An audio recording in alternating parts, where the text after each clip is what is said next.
Google ads છે શું તમને બધાને દેખાતું હશે. તમે જ્યારે કાંઈ પણ સર્ચ કરો છો ને ત્યારે સ્પોન્સર્ડ લખેલું આવે. ગૂગલ ની અંદર છે ને જ્યારે કોઈ પણ કીવર્ડ સર્ચ કરો, જેમ કે મેં અહીંયા સર્ચ કર્યું છે 2 BHK ફ્લેટ ઇન મુંબઈ, તો એની અંદર મને છે ને ઘણા બધા રિઝલ્ટ, એમાંના 7 રિઝલ્ટ એવા હોય કે જે સ્પોન્સર્ડ હોય.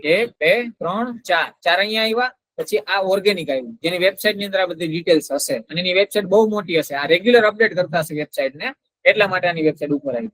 99acres.com બહુ મોટી કંપની છે. nobroker.in કરીને મોટી કંપની હાઉસિંગ. તો આ ફર્સ્ટ પેજ ની અંદર 4 એડવર્ટાઇઝ આવી. એનો મતલબ એમ કે મુંબઈ ની અંદર 2 BHK ફ્લેટ ના કીવર્ડ ઉપર લોકોએ 4 લોકોએ એડવર્ટાઇઝ કરી છે. મેક્સિમમ 7 એડવર્ટાઇઝ આવી છે. જો બધી સ્પોન્સર્ડ આવે તો લોકો એમ જ કહે તમને પૈસા ભરીને નામ તમે ઉપર રાખો છો. મેં સર્ચ કર્યું કે બેસ્ટ સલૂન ઇન ગુજરાત કે best salon in best beauty parlour in Surat, અહીંયા તો જેને પૈસા નાખ્યા જ ઉપર આવ્યા છે. તો ગૂગલ ઉપર કોઈ ટ્રસ્ટ ન કરે, એટલે ગૂગલે શું કર્યું, ઓર્ગેનિક રિઝલ્ટ દેખાડે અને પેઇડ એડ કેમ્પેન જેને હાલતા હોય એની એડ દેખાડે.